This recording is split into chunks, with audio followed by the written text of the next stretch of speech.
the presentation into the DOE format, you know, so I had to cut some stuff, but I think it really works well. Excellent.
Hi, Stacy. Hi, good afternoon. Good afternoon. Was hoping I'd see you as I was catching through here. So we'll begin here in just a couple of minutes. Do we have a lot on already? We're just past 100 people in the room already. Wonderful.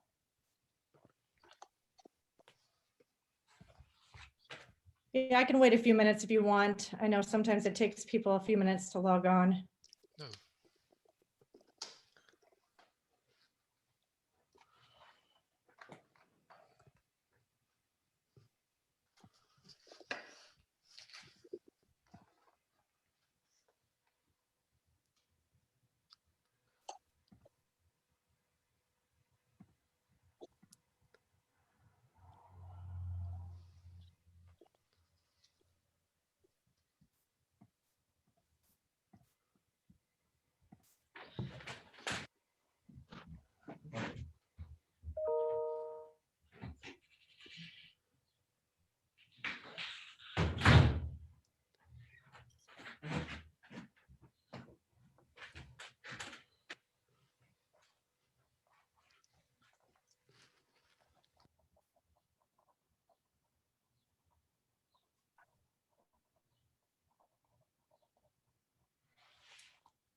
Well, good afternoon, everyone. I'm Ryan Siegel. I'm here joined by my colleague Jane McClintock. We're here with the Smart Energy Design Assistance Center. Today will be approximately an hour and a half session. And if you guys do have questions as we're going through and presenting, please go ahead and use the Q&A function, which I believe you can find at the top of your screen. There should be a little button there for Q&A. So go ahead and enter those questions as they come up. And we may answer those either during the presentation or at the end. Through the course. Today's session is being recorded and will be posted to our website following today's presentation. Everyone will receive certificates of participation for today's presentation.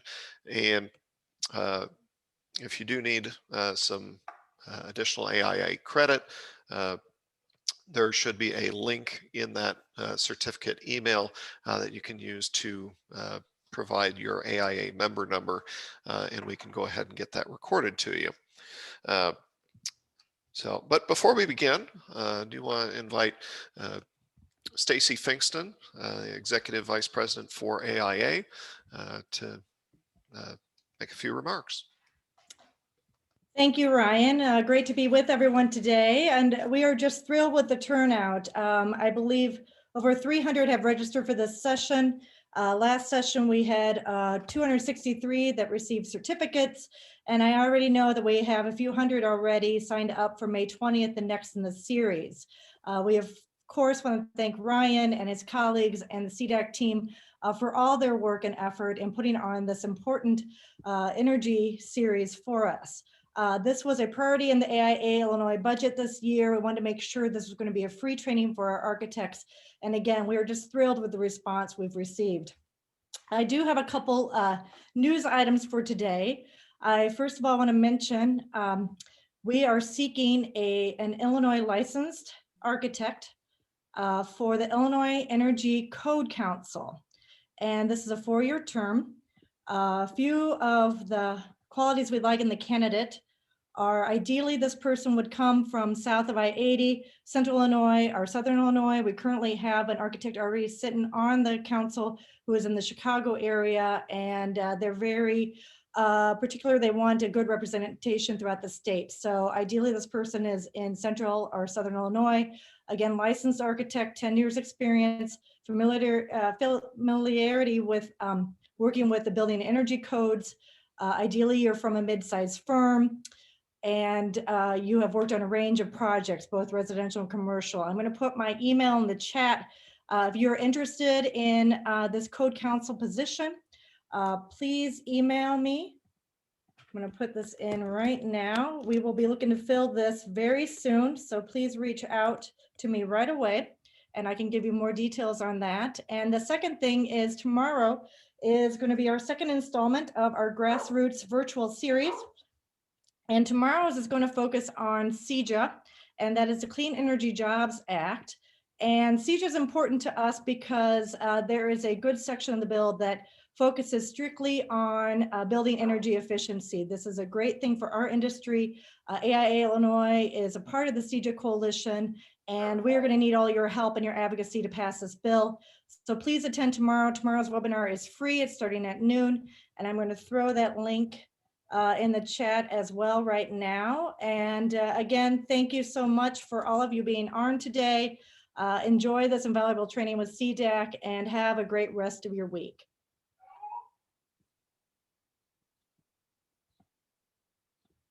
Well, thank you so much, Stacy. Appreciate that. As noted, today's session will be approximately an hour and a half, and participants will receive a certificate of participation. If you do need AIA or ICC credits, there will be a link in that email that you may use to go ahead and report in your member number so we can go ahead and get those reported for you. A little bit about who we are. The Smart Energy Design Assistance Center, we're housed at the University of Illinois at Urbana-Champaign, and our primary mission is to reduce the energy footprint of Illinois and beyond. And so some of this energy code training is part and parcel to how we accomplish part of that mission. So today's session, as Stacy noted, is part of a series. Did have a few hundred of you at the March training. Today we're going to be covering lighting and electrical, and coming up in May we have Jane and Sean are going to be covering indoor air quality and comfort. So do want to make everyone aware of that upcoming opportunity.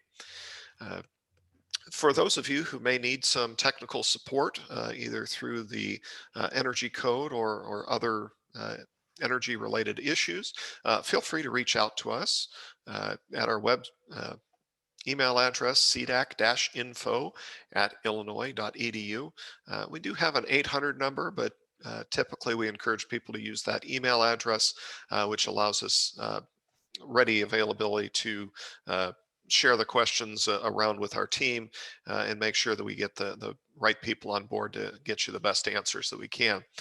We also do have several online resources at our website, including some blog posts on current issues, energy smart tips, technical notes, along with a range of things regarding the Illinois Energy Code, including archived versions of our previous workshops and webinars, online on-demand training courses, as well as links to our technical support line, the Illinois Energy Conservation Code, and many other useful websites, along with several frequently asked questions regarding the Energy Code. So those are some useful resources.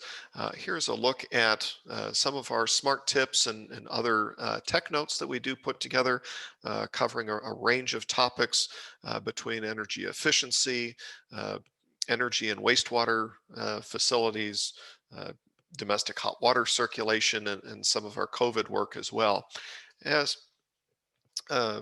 noted earlier, we do have several online on-demand training modules, and here's a snapshot of what's presently available, and we are continuing to add as time moves on. So our newest one is on manual J load sizing, so equipment load sizing for residential, along with many other things such as our commercial envelope that we spoke about during the last session.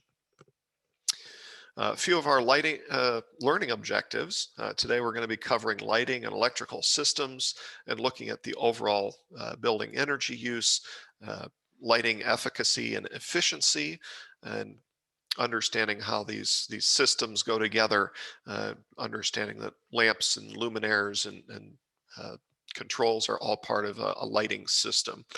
Also with lighting controls, when and why they're required by the code and how they're beneficial, and with the objective being looking to comply with the Illinois Energy Conservation Code. So, let's talk a little bit about energy efficient lighting design and why we get into that. And as part of that, lighting has and continues to be a dramatic component of building energy use. As we have made some great strides with technology continuing to push forward as we've been phasing out old discharge, high intensity discharge lighting and fluorescent lighting and moving into LEDs. But still, even the most recent commercial data available is showing, lighting still makes up 10% of all the building energy consumption. So this is quite a dramatic piece of that. With lighting, understanding that it's not just about the quantity of lighting that is produced and available, but also understanding that the quality plays a role, because buildings are here for occupants, and part of how lighting makes occupants feel is not just about quantity, but also quality. And quality includes many other things. How even is it? Glare, what surfaces do we light, or what surfaces reflect light off? Controllability, how much ability do I have as an occupant to control my lighting? Quantity is something that's very easy to measure. Quality can be a much more subjective as we're going through. And what you can end up with is if you don't have and don't consider the quality of lighting, you can end up with something like we see here, where we have the ability to provide a lot of natural daylighting, but because there's inadequate control of how it's emitted, the shades end up being mostly drawn, and so we end up using the electrical lighting, even though we have substantial amounts of natural daylight available to us. So, lighting efficiency, we understand what part of this is the illumination level, or the level of illumination, and making sure that we're delivering the quantity of light to the task for the occupants that are needed. And so understanding that the lighting level is varied based on the task. So tasks that have generally either much lower contrast or a very small subject matter, we see the need for more lighting level. And conversely, if you can increase the contrast of the task or enlarge the subject matter, you can typically use lower amounts of lighting to achieve the need. And understanding that the illumination level is not static for everyone. Just as different people have different comfort preferences as far as temperature and humidity, different occupants are likely to have different desires as far as how bright their space is. And so having that ability for different occupants to control their lighting is very helpful. The other side of efficiency is looking at the efficacy of the lighting source, as well as the fixture to transmit that light to the task. And understanding that LEDs have dramatically helped improve this. We used to see that incandescence of 100 watts, LEDs can now produce that same quantity of light for 12 watts or sometimes even less than that. And so understanding that first we have to generate the light efficiently, and then second is to deliver it to the work area that we're looking to use. And one benefit of LEDs is with the thousands of LED options out there on the market, you can select the best light source that can perform the best with the fixture that you have. Some fixtures perform better when they have omnidirectional light sources, such as the one we have pictured here, but others may perform better using a directional light source, such as fixtures that are in a ceiling. Having a directional light source can be very useful there. And then once we've looked to produce our lighting efficiently, then we move on to operating how many hours that we that we need to deliver that light. And so that's where a lot of the controls come in, is trying to manage the hours of operation rather than all the lights in the building coming on at 6 in the morning and going off at 10 o'clock at night. And so by reducing the number of hours of operation, not only does this generally extend the life of the LED products and extend the life of the lighting systems, but also reduces the burden and impact on both the energy and environment, as well as the pocketbook for the buildings. So what we're going to be looking at covering today is first starting with the lighting power density. How much light do we need, and how are we going to produce and deliver that? Then moving into controlling the lights, either through occupant sensor controls, time clocks, and light reduction, and then moving over to daylight responsive controls, and then finally other things that we may need to be aware of. It's in the electrical section and may not be directly related to lighting, but is partially involved with the operation of the building as well. So before we jump too far into this, I do want to launch a poll here. And with this, first question is looking at what is the familiarity with your familiarity with the energy code. Are you very familiar, somewhat familiar, not familiar, or there's an energy code? And second, what is your biggest challenge complying with the lighting requirements of the energy code? Either not familiar enough to say, lighting power density, documenting compliance, commissioning controls, or no challenges. So again, as we're going through, if you do have questions, I do encourage you to go ahead and use that question and answer pane that you should be able to find it towards the top of your screen.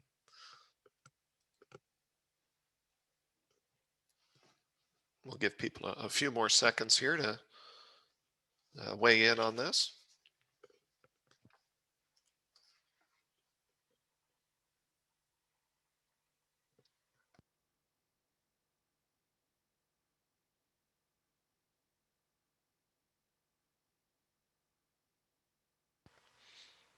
Okay, looks like we got most people have provided answers.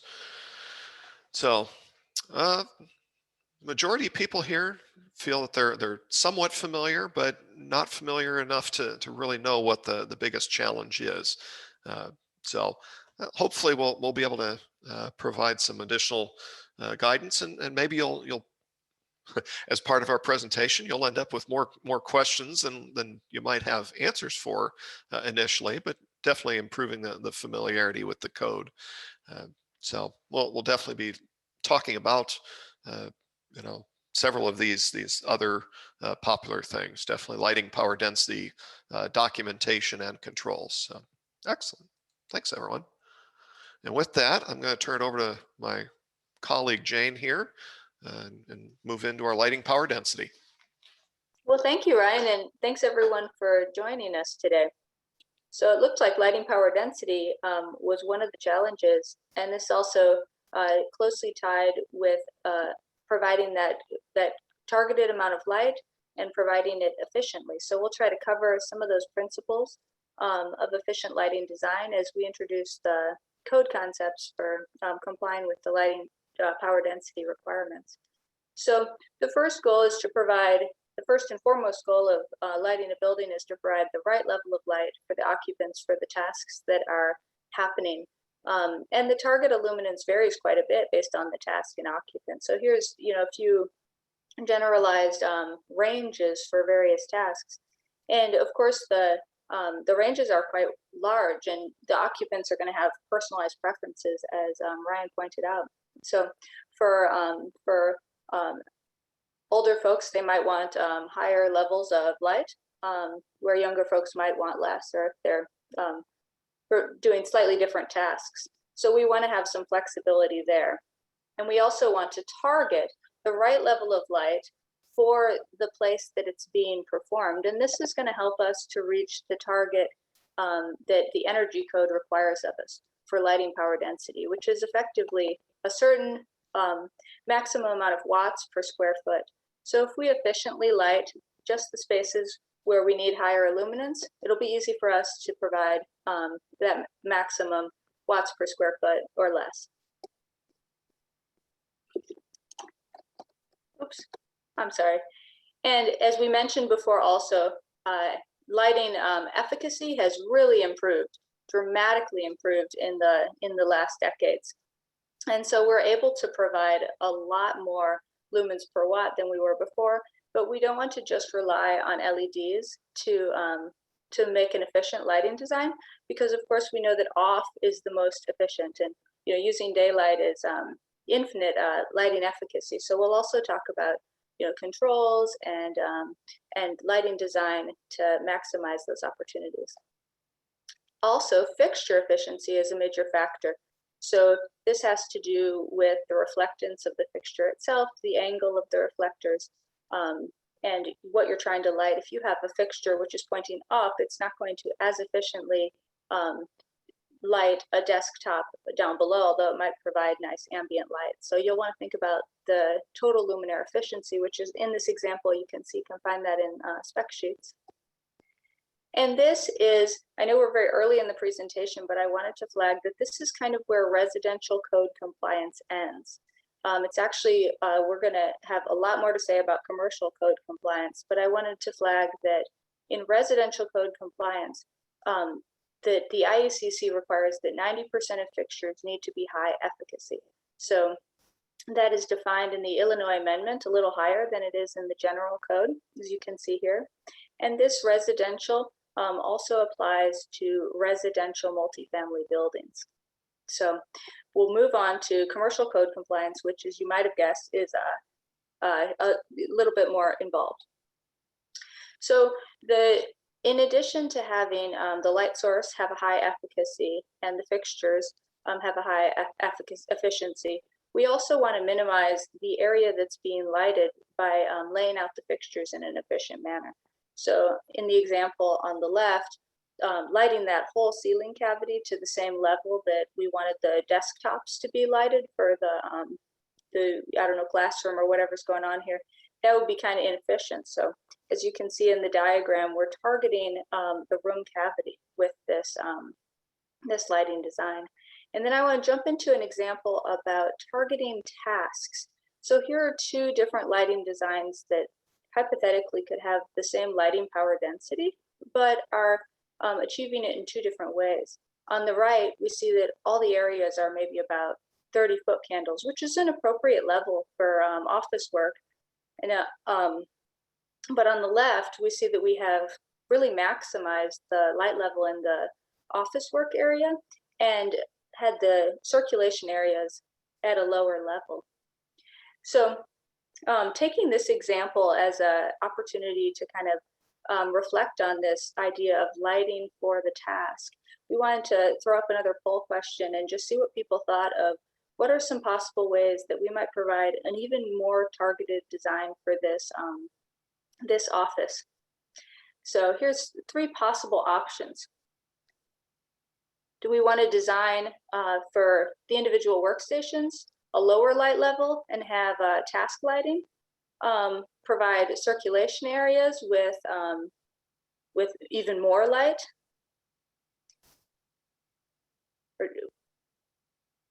or make sure that the circulation areas are a little darker than the office areas?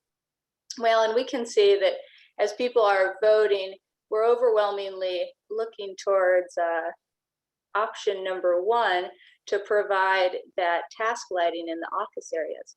And this can be a really great option in regard to energy code compliance, because also And an additional benefit to providing higher efficiency, because we're not constantly providing the highest possible level of light in the office, but that task lighting, if it's provided with an automatic shutoff for occupancy, it actually doesn't, it won't be counted towards your lighting power density.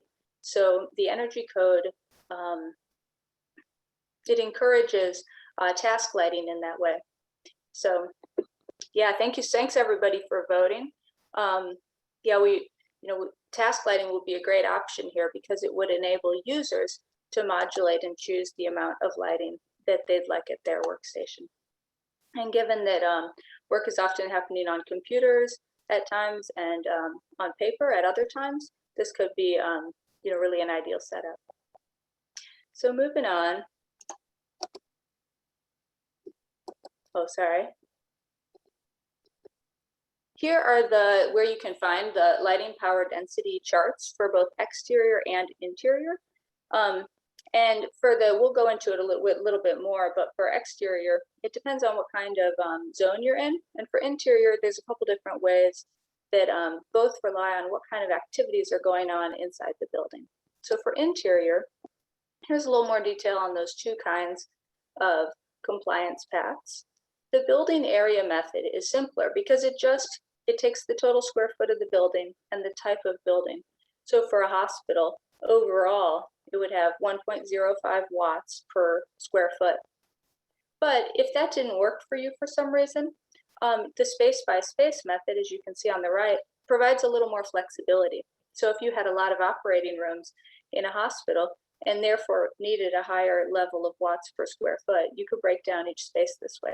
As you can imagine, that's much more complicated to show compliance. So if the building area method works for you, it's certainly simpler. For exterior, it depends on what sort of zone you're in.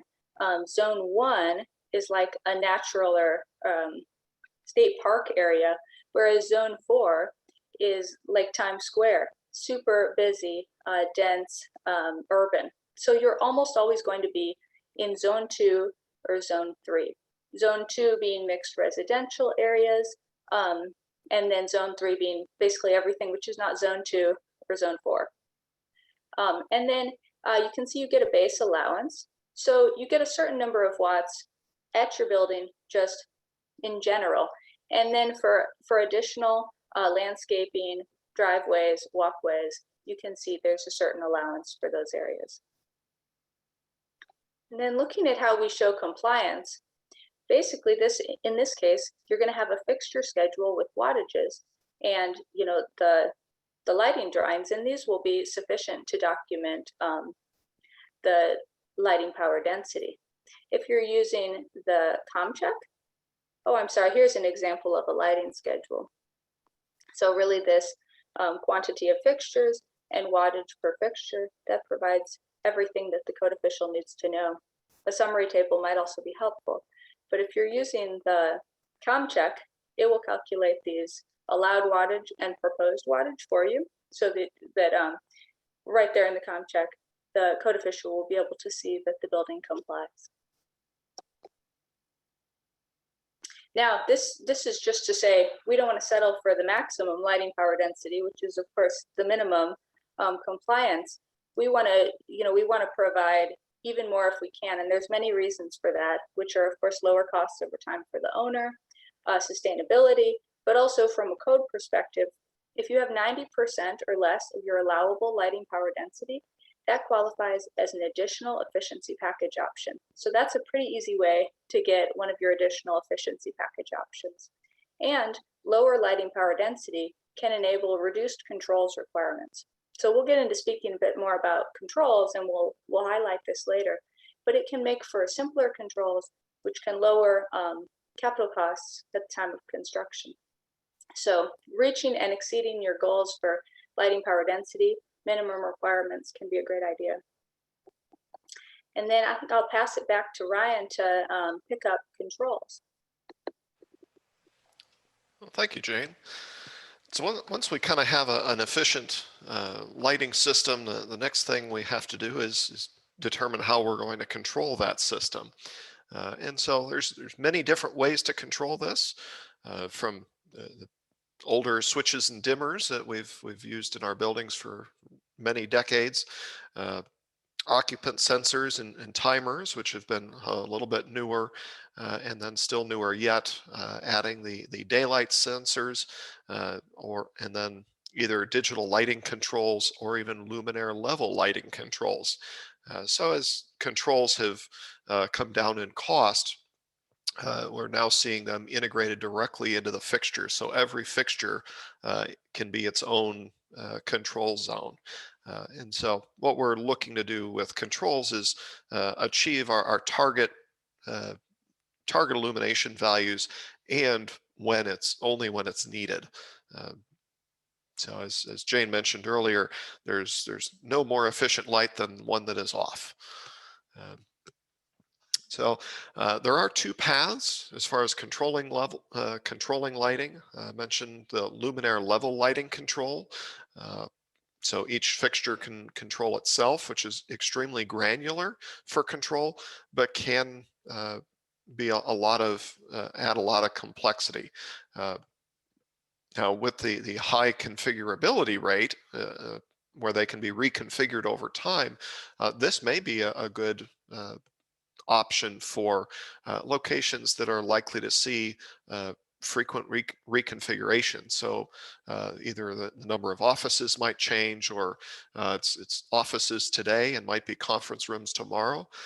We're going to see quite I would anticipate we're going to see a dramatic change in how buildings are configured now going into the future, as opposed to how they were before the most recent COVID pandemic hit. So we're likely to see a lot of changes in configuration, and being able to have buildings able to adapt throughout time can extend the lifetime of these systems, rather than having to tear out the lighting system every time we go through a renovation to change areas.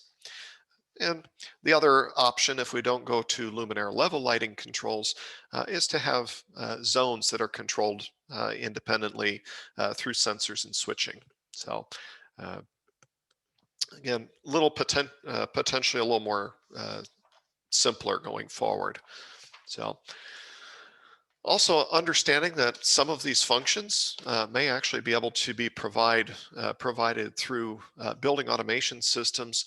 And building automation systems used to just control HVAC, but now with newer systems, we're seeing the breadth of building automation expanding quite a bit. Now we see access control systems, elevator systems, lighting systems, all being tied together, where some buildings even go to the point of you know employee or staff member badges into the building, and the building goes ahead and calls the elevator, sends it to the right floor, turns on the lights in that person's office, and heck, I wouldn't be surprised if it even turned on the coffee pot for them too. But with that understanding, there's different ways to achieve that, and depending on the granularity, this may also be another way to provide some additional efficiency through that. So as Jane mentioned, the lighting power density is probably one of the most common ways we see compliance with that, but this could be another way. So one thing that we're wanting to look at is providing an overview as far as the controls and what are they, when are they required, and what controls are required.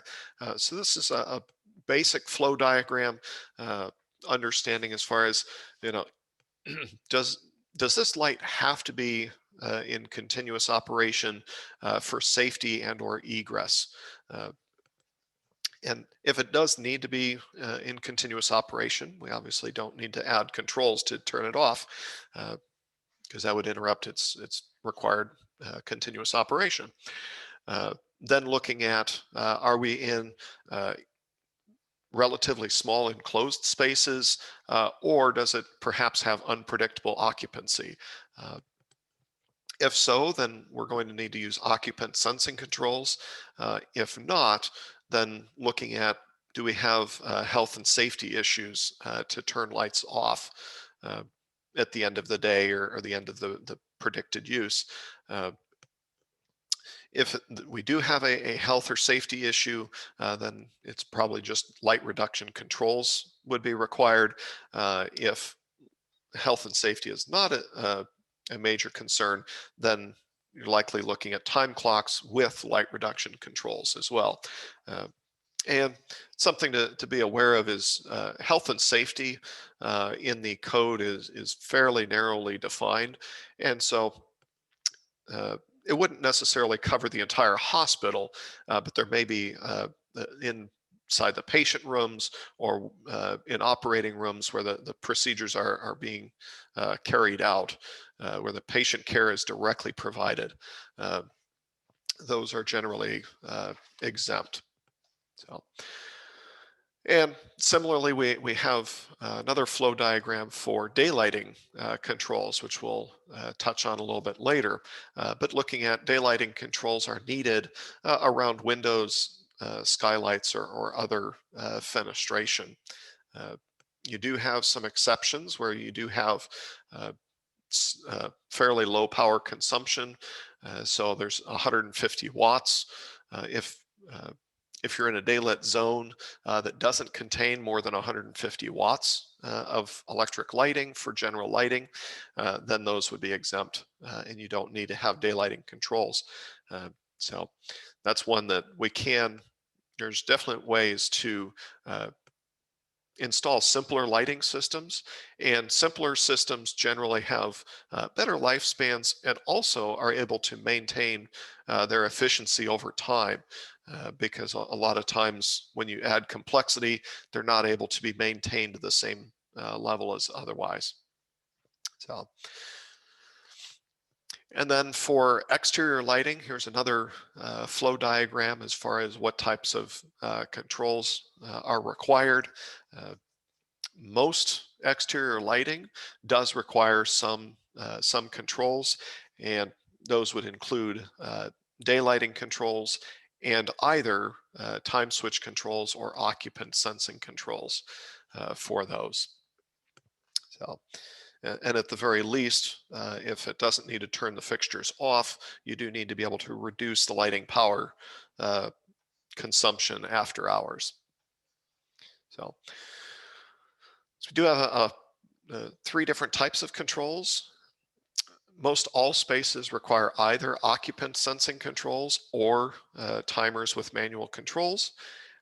And then spaces that have potential for natural daylighting, you may need daylighting controls as well.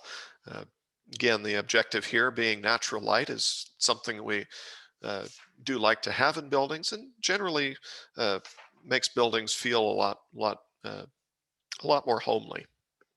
So, touching on a little bit of the occupant sensing controls, as noted, we do need to have automatic shutoff for almost every space in a building. There's very few spaces that are exempt from shutoff controls. And again, the goal here is we want to make sure that the lighting is, we're providing lighting for the most part for occupants. And, when there's no occupants around, the buildings are not going to be afraid of the dark. So, as far as our occupant sensing control, code does require these to be installed, again, to save energy, money, and load on the heating and air system when there's no one present. Also, something to be aware of is we do try to be cognizant of these are occupant sensing devices as opposed to occupancy sensors, because the industry generally uses the terms occupancy sensor and vacancy sensor to differentiate between whether the lights come on automatically or the user has to take some action in order to bring the lights on. So throughout this, we do note that these are, when we're talking about these are occupant sensor devices, which could be either occupancy sensors or vacancy sensors. So as far as the where they are required, they do provide a listing of spaces. And as you can see, it's fairly broad, particularly when you get into the general category of spaces that are 300 square foot and less. This is going to catch a lot of spaces, janitor closets, maybe even small interior corridors, and the like. And coming into the future, they're going to, looks like the codes are going to bring in that occupant sensors are required in corridors as well, while still providing some minimum amount of illumination for potential egress needs or in the event of failure for those. So looking at a couple of the special use cases, starting with warehouse lighting. The code does call out a few different criteria. And the big thing here is we need to segregate the different areas. And so as you have someone working in one aisle, we don't need the lights on the next aisle over to be on for that occupant. And similarly, the general area, the general storage area out in the open would be separate from the individual aisleways. So again, trying to control each area and provide the lighting wherever people actually are, and making them independent of one another. So also something else that's throughout and actually good practice for all of these areas is to make sure that there is a way to turn the lights off. So even if you do have occupant sensing devices for areas, there may be times where occupants may not wish to have the lighting, and so giving them the ability to turn the lights off can be very useful. I'll talk a little bit more in a bit about a great example of a building I had with those. Open plan offices is another one that has specific criteria called out for, and this applies for open plan offices that are over 300 square feet. Open plan offices that are under 300 square feet just go back to the general requirements. And so for open plans, we need to have control zones that are not greater than 600 square feet. And we need to be able to reduce the lighting when there's no one in a zone. So any of these 600 square foot or smaller zones, the lighting is reduced in that zone when there's no one, no occupancy detected. And then once the entire open plan office area is vacated, then the remaining 20% need to go off. So could do this in one of two ways. Either you can have the sensors linked between all the zones, and so the system understands when when all the zones have been vacated to turn all the lights off, or you can just kind of group this together and each individual zone goes to 100% off when that zone is vacant. So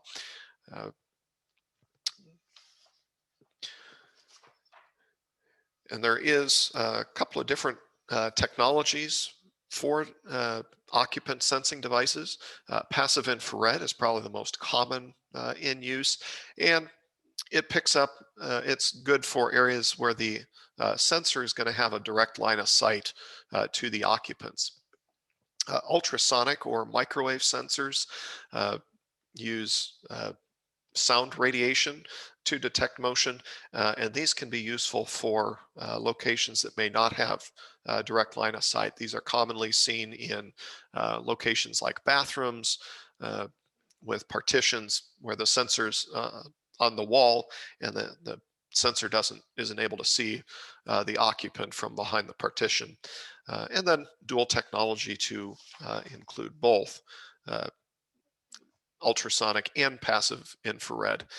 So these help reduce the false tripping of sensors. So something I did mention throughout here is we do want to give the occupants the ability to turn lights off.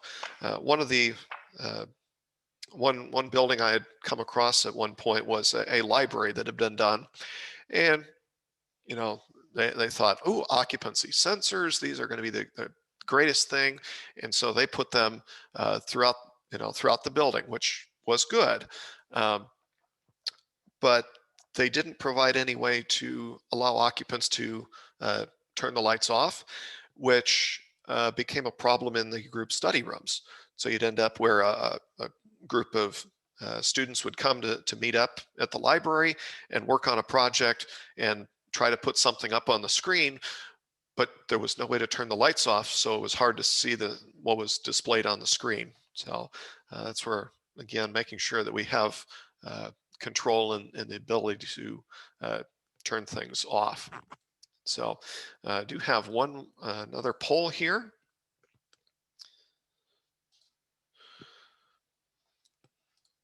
Let's see. As far as our poll, first question is, can occupant sensing controls be used instead of time switch controls? And the second is, can time switch controls be used instead of occupant sensor controls? Question came in regarding if open offices require occupancy sensors or full auto on, or can they use manual on or vacancy sensors? I believe the code does not specify that they have to be auto on. Commonly they are, but I don't believe that they are required to be auto on. That is one of the areas that they do allow auto on for.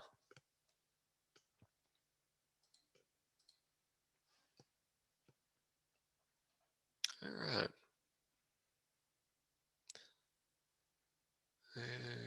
Okay. Looks like we might be having a few poll issues, but anyway, we'll go through these. Can occupant sensing controls be used instead of time switch controls? Yes, the code does allow you to use occupant sensing controls in lieu of time switch controls. However, the code does not allow that to be done in reverse. So the second question, can a time switch control be used instead of the occupant sensor controls? They cannot. The code does specify in those 11 locations, you must use occupant sensor controls. For everywhere else, you can have an option of the time switch controls or occupant sensor controls. So, all right. So with that, I'm going to turn it back over to Jane to talk a little bit about time clocks and our special applications. Yeah, so thank you, Ryan. And we'll talk a little bit about when you are allowed to use time clocks. As we've discussed in the poll, the occupant controls are sort of paramount. You can always use an occupant control, but where that's not practical, time clocks are an option. Oh, here's a good question. Can occupant sensor controls be used in lieu of time clocks in parking lots? They can. That is one of the options. I'm not I believe we talk about that coming up here. So yeah, maybe we'll touch on that when we get exterior light options. Yep. So time switch controls, as we've mentioned, are where occupant controls are not provided. So this is an option for areas that don't fall into that that list of areas which we looked at earlier, under 300 square feet, open offices, warehouses. So this might be lobbies, larger hallways, and such spaces. There are some exceptions to where manual lighting controls are required, and these are kind of similar to occupancy sensor areas where they're not required. Spaces where patient care is directly provided. This is because it's could be a health issue. We want to have ample light for patient care areas. And then spaces where automatic shutoff could be dangerous. And then shop and laboratory classrooms are specifically called out, but I think those are pretty good examples of this number 2 condition where it could be quite dangerous if the lights were to go off. And then again, lighting intended for continuous operation, we don't need to control those areas, so they wouldn't have a time clock. When areas have a time clock, or even if they are these areas which are listed, so the areas with continuous control, the shop classrooms, these areas are required to have light reduction under certain circumstances. And these are intended where the light is, where there's a sufficient amount of power and a sufficient amount of lighting power density. So these are spaces which are greater than 0.6 watts per square foot of lighting, and where there might be, therefore, substantial advantage to dimming the lights. These, you can see that there are certain patterns which are acceptable for dimming lights without literally dimmers. So these are alternating luminaries or alternating lamps. In any case, the idea is that there should be a reasonable pattern of uniform light, which is less than the 100%, but no more than 50%, so that it would be a useful dimming. As a point of interest for the 2021 code, it's moving more towards dimming because we have greater LED possibilities to dim. So we're kind of moving away from alternating luminaries and more towards dimming control. So these spaces, again, goes back to lighting power density. If you can get your spaces under that 0.6 watts per square foot, you don't need to do this. But if the space has a higher lighting power density, there needs to be an option for reducing the light manually. And then specific application controls are those areas that are, for a variety of reasons, kind of separate or different than the general lighting. And the main theme is that these need to be controlled independently of the general lighting. So these are examples are like display cases, accent areas, supplemental task lighting, lighting equipment that's for sale or demonstration. So these are things which naturally would want to be controlled in a separate manner. And then non-visual special applications such as food warming or plant lights, these require a time clock, but not an occupancy sensor. So this is one moment in which an occupant sensor could not be substituted for a time clock, because of course the reason you have the lights on has nothing to do with occupants being about plants or food warming. So maybe our question before was a little tricky, but these are the special circumstances. The other special circumstance, as you'll recall, most residential, most residential or dwelling units are going to fall under the residential code, even if those are multifamily commercial buildings. They're going to fall under the residential lighting requirements, but the special application or the exception to that is where you have a dwelling unit in a commercial building. So this could be, for instance, like the extended stay hotel room, so a dwelling unit with a full kitchen, but it would be temporary. Someone wouldn't live there long term. Or the other example that's pointed to sometimes is a penthouse apartment in an otherwise commercial building. Those have slightly different requirements since they're within that's commercial occupancy. And then sleeping units like hotels, since people are often transient, they might leave the lights on. These have a little bit higher requirement for occupancy sensors than would a regular residential unit. And these do require that there's an automatic switch off when occupancy is, when occupants have left. The exception there is that you could have a key card controlling lighting so that hopefully people don't leave their key in there and they turn the lights off when they leave. So those are the special conditions and the exceptions essentially to having occupancy sensors. And with that, I think we have a couple questions. So we'll turn to those and then move to daylight sensors. So well, I guess we want to talk about parking lot lights. Government agencies can choose not to comply with a certain energy code specifications. What repercussions might they experience? Well, certainly, it's an interesting question, and certainly they would have higher energy costs. But I am not sure that, it probably would depend on the authority having jurisdiction over the code compliance there. Part of the compliance with the energy code is also one mechanism for that is the professional stamp of an architect or engineer. And so there is the potential for professional repercussions if an architect or engineer were to knowingly stamp drawings that were not in compliance with the codes.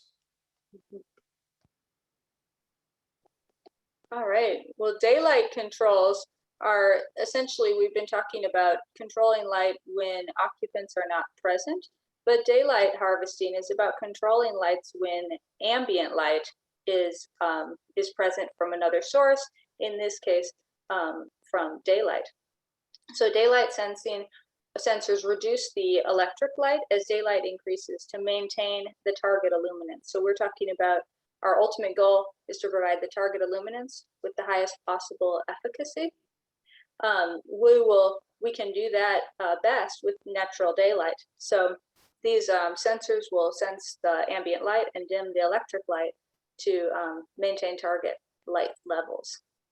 So where are we required to have daylight harvesting? And this is probably the biggest topic in this area.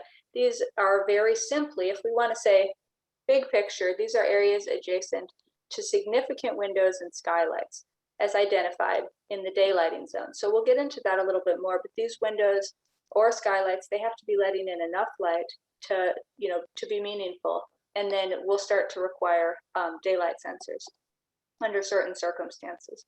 So these daylight zones are defined by their proximity to a window that for a side light, that they would be adjacent to a fenestration, doesn't necessarily have to be a window, that is at least 24 square feet.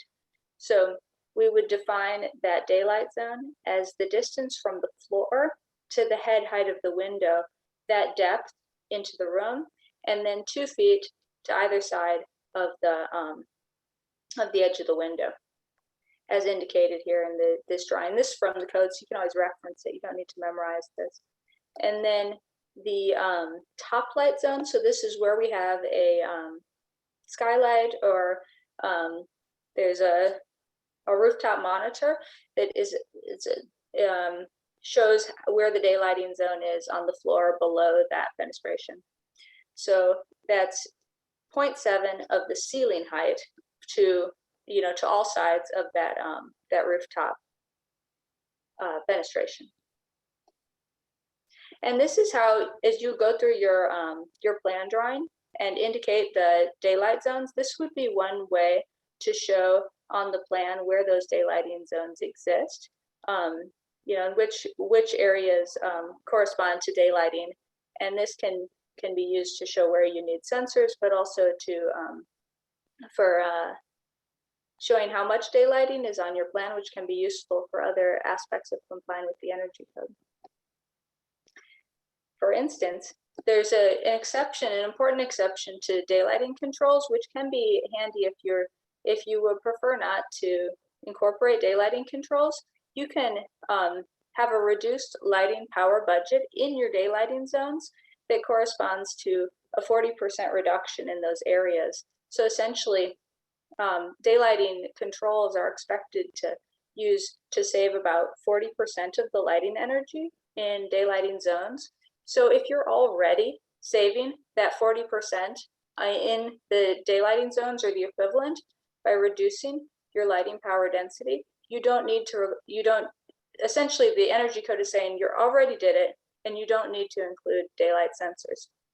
So the calculation for this, we'll go through an example, but it's basically the weighted average square feet in the daylighting zone. So you'll go back to your plan, calculate how much square footage is in the daylighting zone, and how much, and compare that to the square footage of the whole building.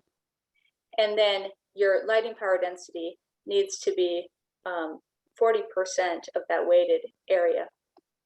So here's an example.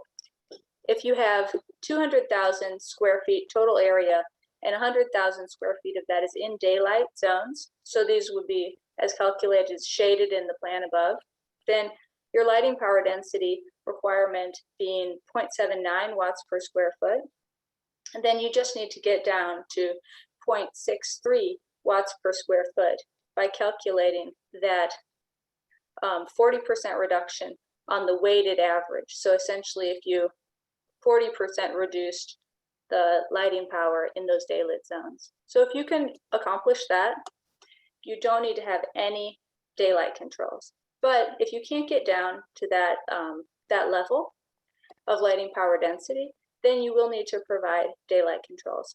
And also, they could be a good idea just to further reduce your electric use in those areas.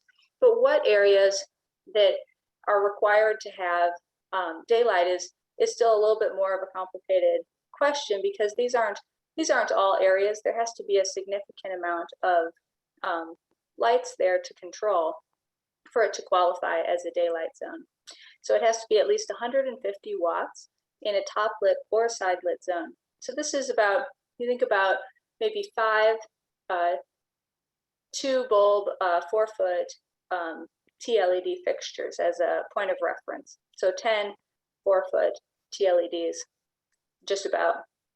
And then the lights need to be controlled in groups or zones that are expected to have similar ambient light. So this is to say, you know, we wouldn't want to control 2 areas together that were getting different kinds of daylight. So top lit areas need to be controlled separately from side lit areas, and similarly, side lit areas that are facing different cardinal directions must be controlled separately.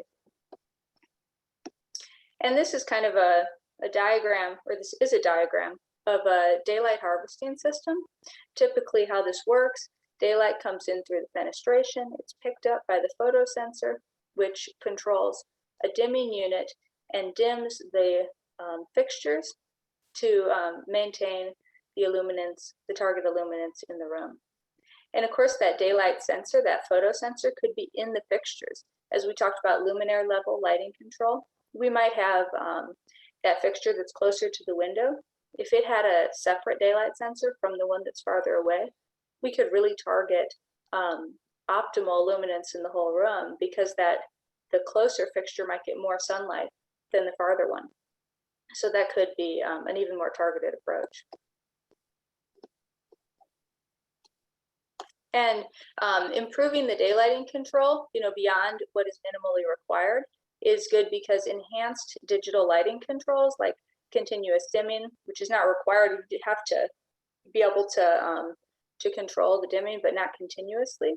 This could be an added efficiency package, and then addressing the fixtures in smaller groups, and the daylighting zones in more granular approach can be an additional efficiency package.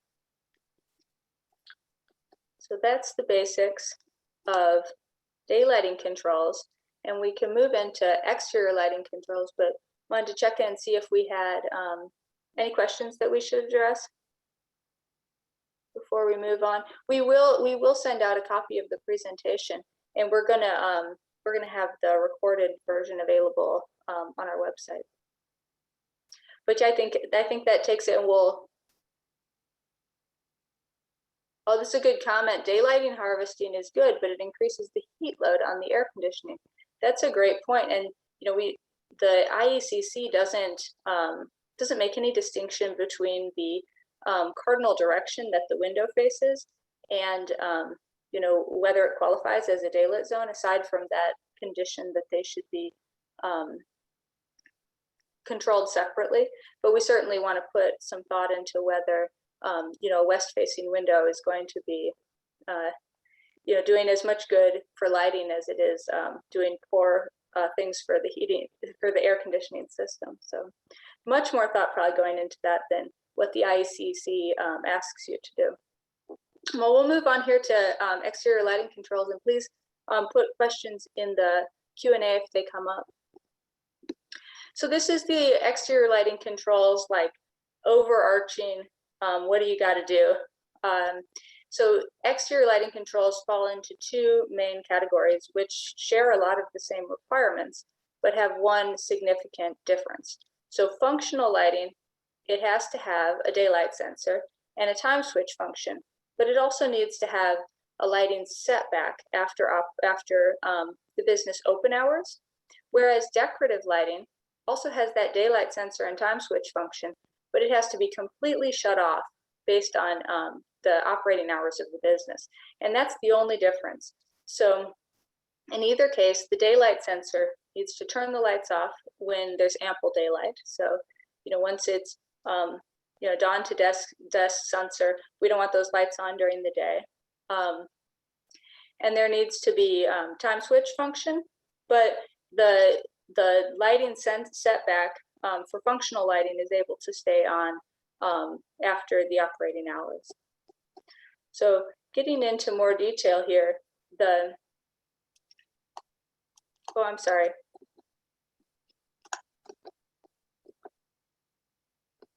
Excuse me. The decorative lighting shut off. So the decorative lighting is providing facade lighting or landscape lighting. It must automatically shut off 100% off 1 hour or less after the business closes to less than 1 hour before opening. Whereas for functional lighting, the total wattage must be reduced by more than 30% by switching or dimming during either the overnight times or at those times from business closing to opening, as with the decorative lighting, or during any time when activity has not been detected. So you have various options for those. It can either just be a strict time clock, or you can set it with business hours, or it can be an occupancy sensor. And then time switch control is the same as the interior time switch. And then documenting the controls, I'll hand it back to Ryan to talk about this. All right. So, yes, as Jane noted, that for exterior lighting, that you are able to use occupant sensors for that function.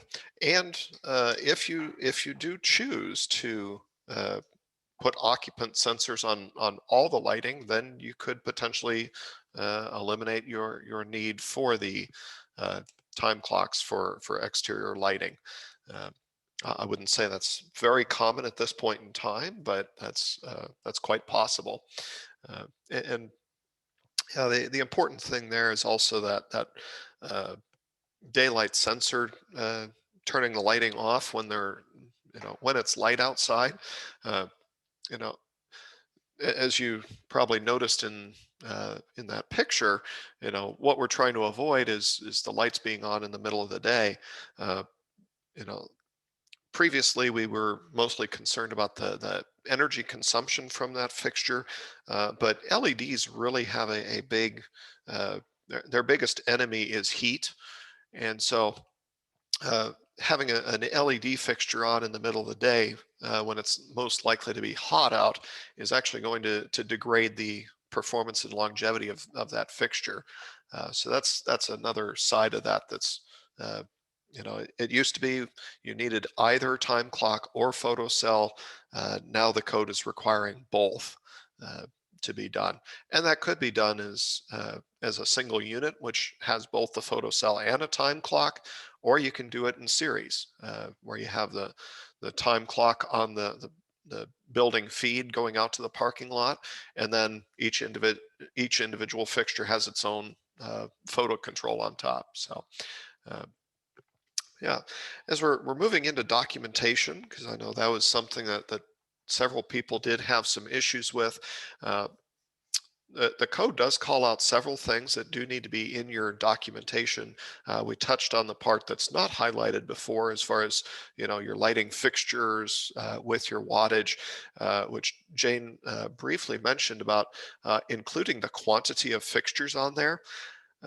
That's not something that we have normally seen on fixture schedules, but it makes building plan review much easier to do because uh, when a plan reviewer gets that comm check that says, here's your budget and here's your installed, uh, commonly the budget is not where the mistakes happen. Normally it's in the connected lighting power where one of the fixtures was left off the schedule or something.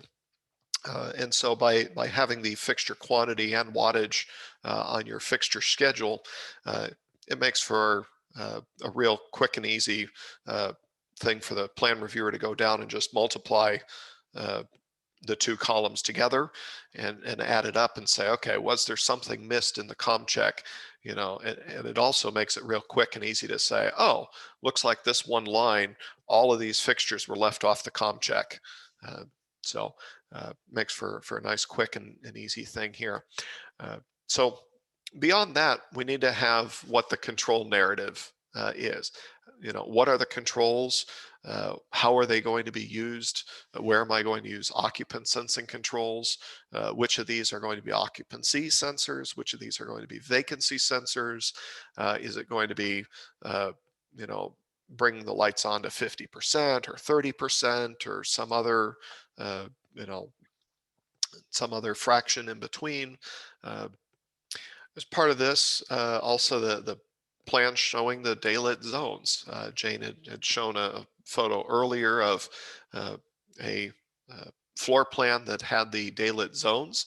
In that one, they were shaded, which is perfectly fine. You might outline them in a dashed line. And so as you're going through, it might be good to include a copy, one with the daylight zones shown and then one without. So that way, when you're going in the future and they need to produce new copies of it, making it such that people can use the one without the if they're working on the lighting system and the light fixtures, they might need the one without the daylit zones shaded. So what this might look like is a nice little tabular summary here. So for each room, what type of controls? Okay, we're going to have a manual on. In here, several of these locations don't have a manual off, which probably is not a good thing. Or it may be such that it's part of the vacancy sensor. I've seen several where the vacancy sensor is on the wall and the bottom half of it is a push button that you can push to say, turn the lights off. And so for each of these, they would, not only do we have the room, which room numbers they are, but then all the different types of switch. And so if I mark override switch, then I need to have a description of, for an override switch, here's what it needs to do. So understanding what the functionality of that needs to be. And so once you have this tabular summary, as you see here, I've got several open offices here listed on this one, 103, 101, 205, etc. Then this can be expanded out for a controls verification sheet. And so because we've described what each of these items is, so for the main lobby, I need to go through and verify that the manual on function is working. I need to verify the manual off works. I need to verify the key switch, etc. And so they can go through and check through this and make sure they're verifying the each and all of these not only are present, but also work for it. Something to be aware of when making this is there is the potential for using sampling when doing these verifications. However, that sampling has to be of the exact same room geometry and type. So with that, and including sensor placement, etc. So with that may be appropriate for if you have a stacked building. So you might have an office building that's 20 floors tall, and you say, okay, I'm going to do a sampling, which I believe requires at least 10% of each space type and geometry to be tested. So if you do have 20 identical floors, you might go through and verify at least 2 or 3 of each one. And as part of that, what would probably be helpful and beneficial is not necessarily to designate up front, here's where I'm going to test, but to spot check them. Such that you can get your 10%, but you don't necessarily want to say ahead of time, these are the 10% of the rooms that I'm going to verify. So the other 90%, if you don't install them right, I'm never going to know. Probably not beneficial to do that. But again, having this nice, easy check sheet where going through and verifying the testing. So because the code does require all of these controls to be commissioned. So it does call out as far as the 3 types of controls that do need to be required: verified functional testing, occupant sensor controls, the time switch controls, and daylight responsive controls all have to be checked. And so again, it calls out occupant sensor controls. So making sure that they are located and aimed per the directions. Biggest thing here is making sure that the sensor is again aimed per the directions, and that it's not catching areas that are outside the space. It's not uncommon where we've seen offices where they've located the sensor further away from the door, and the sensor can quote see, if you will, into the corridor. And so someone just walks down the hallway and every office comes on as they walk down the hallway.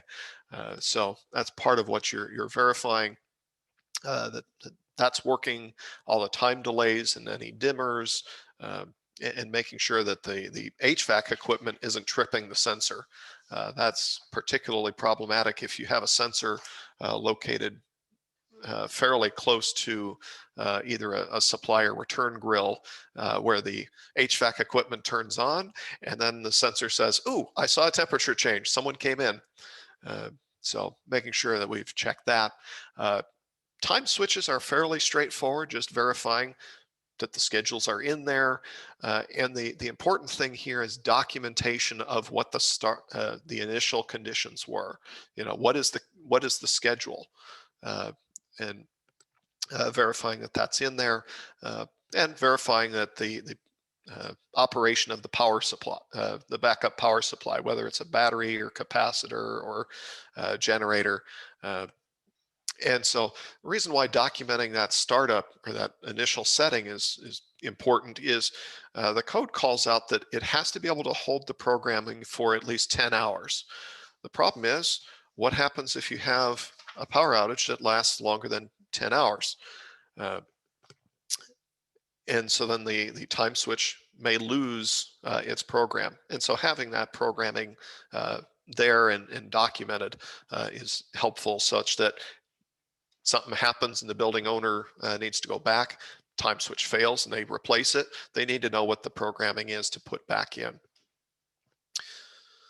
Daylight responsive controls, going through and verifying that these are all set and calibrated, checking the set points and thresholds, all the responsiveness, and that the calibration equipment is readily accessible to authorized personnel. That's not necessarily accessible to the occupants, but the building owner needs to be able to have that calibration equipment. So if something happens, they can go in and repair redo the calibration of it. As Jane alluded to earlier, this is one area of controls that is fairly easy to get away from. If you can get your lighting power density down, you can avoid having to do this daylight responsive controls. So you don't have to buy them, you don't have to install them, you don't have to commission them, and then they don't have to be maintained over time. So this is definitely one area where trying to avoid them can be very beneficial, because you already have enough commissioning to do, checking all the occupancy sensors and time clocks. We had a question in the chat, Ryan, if you want to take it now, about, do you know a good way to commission daylight sensors? Commissioning daylight sensors. That's one where part of that is likely going to be, it's probably not necessarily going to be a one and done. Part of that commissioning is likely going to be going in with light meters to see, do I have enough, and then adjusting your daylight daylight responsive controls to meet your target limits. So that commissioning can get rather involved. So let's quickly wrap up here with a few things in electrical. So there are a few items in the electrical area. We won't cover all of these because some of these are, you just have to use equipment that is at least as efficient as the federal minimum standard, which is mostly anything available on the market that's listed equipment. So dwelling units for R2, so this is greater than single family occupancies, do need to have dwelling unit meters. This could be, if you end up where in some of those buildings, high rises might be looking at centralized metering, such as on the left or center, and maybe track through the building automation system. But perhaps more common for a lot of locations is what we see on the right, just individual metering cabinets that the utilities take their readings off of. So elevators do have a few requirements for elevators. Part of this is just making sure, because these are likely to be taken care of by the elevator company, just making sure that these are in the specifications as far as requiring that they do meet that. And the biggest one here that we see the most challenges with is the third point here, is when the elevator is stopped unoccupied and with its doors closed for over 15 minutes, that the lights and fans turn off. Again, the elevator is not going to be scared of the dark. So making sure that we do turn that off. And so if we say that the elevator is unoccupied, then the elevator needs to be able to tell if it's occupied or not. Two methods I could think of would be the load sensor or an occupant sensing device. So the load sensor may be able to tell if there's someone in the elevator or not. Because what we don't want to happen is, in the event that the elevator stops mid-ride and there's people trapped in the elevator for over 15 minutes with the doors closed, we don't want the lights going off, because that would be a real panic situation. So the last thing here is escalators. For those that either are reversible or one-way down, they need to be able to reduce their speed and or have a regenerative drive system, which can help provide energy back into the building and reduce the load on the building. So here we have the elevator on the escalator on the left here has several people riding down, and so it'd be helpful to capture that transfer of potential energy going down and use it to help provide energy for the escalators going up. And so helping to keep that balance.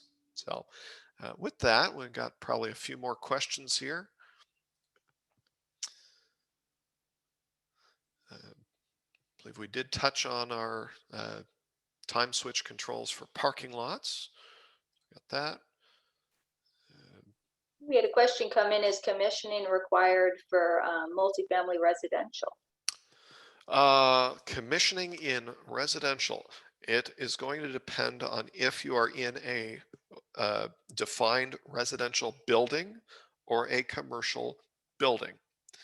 Commissioning is required for all commercial buildings. Uh, so what you need to understand there is the definition between residential and commercial building for the state of Illinois. Uh, a residential building in the state of Illinois is a building 3 stories or less above height, 4 in the city of Chicago, uh, on which occupant that contain multiple dwelling units on which the occupants reside on a primarily permanent basis. So if you have a 5 story building in Chicago, regardless of the use, it is a commercial building. Uh, if it is 4 stories or less and multifamily, then that would be a residential building.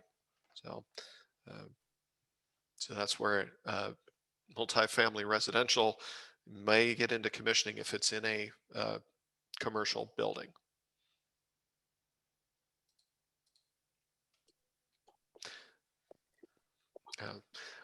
Something that I know we had touched on earlier as far as daylight harvesting and understanding the heat load on the air conditioning. That is a very good point, and that also can bring forward, and I believe we'll probably touch on this a little more next time with indoor air quality and HVAC, is the ability for windows understanding the visible transmittance, solar heat gain coefficients, and the U factor. And so having windows that have a high, a reasonably high visible transmittance can be very good for daylighting. But if you are not careful about your solar heat gain coefficient and your U value, they can be a very, very detrimental to that HVAC. Uh, and it's not uncommon where uh, normally people think about uh, Windows and understanding that high performance Windows can often pay for themselves because of a reduced load on the HVAC system and reduced capital cost of the HVAC system. Um, Unfortunately, we see too often just walls of glass that were selected to be the minimum acceptable levels, uh, rather than saying let's use glass where it is best useful and uh, performs the best.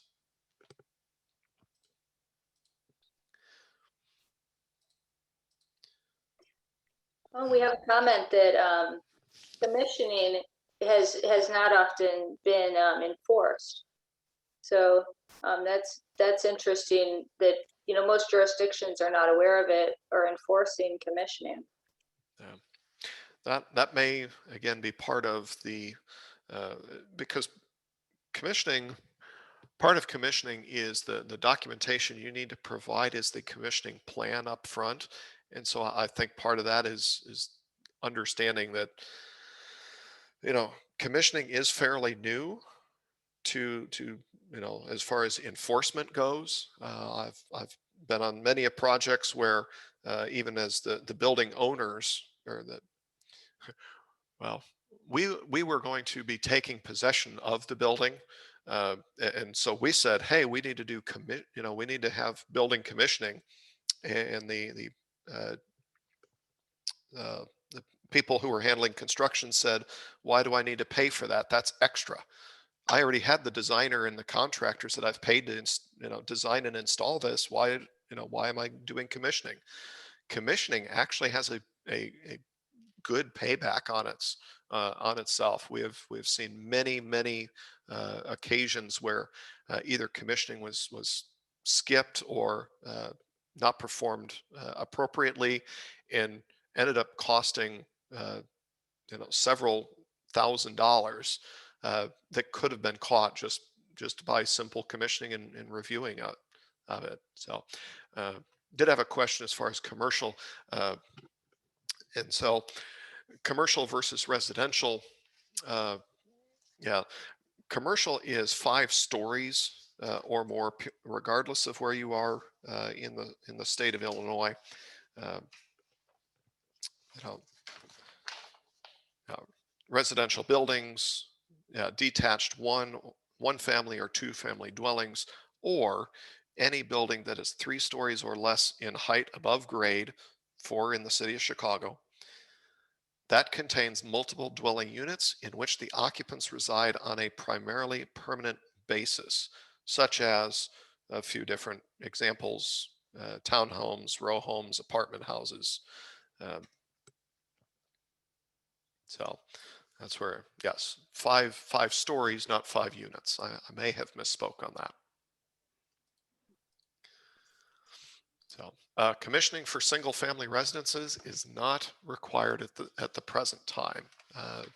Again, it might be good, single family residence. Uh, Typically, we don't see quite the complexity we do in commercial buildings.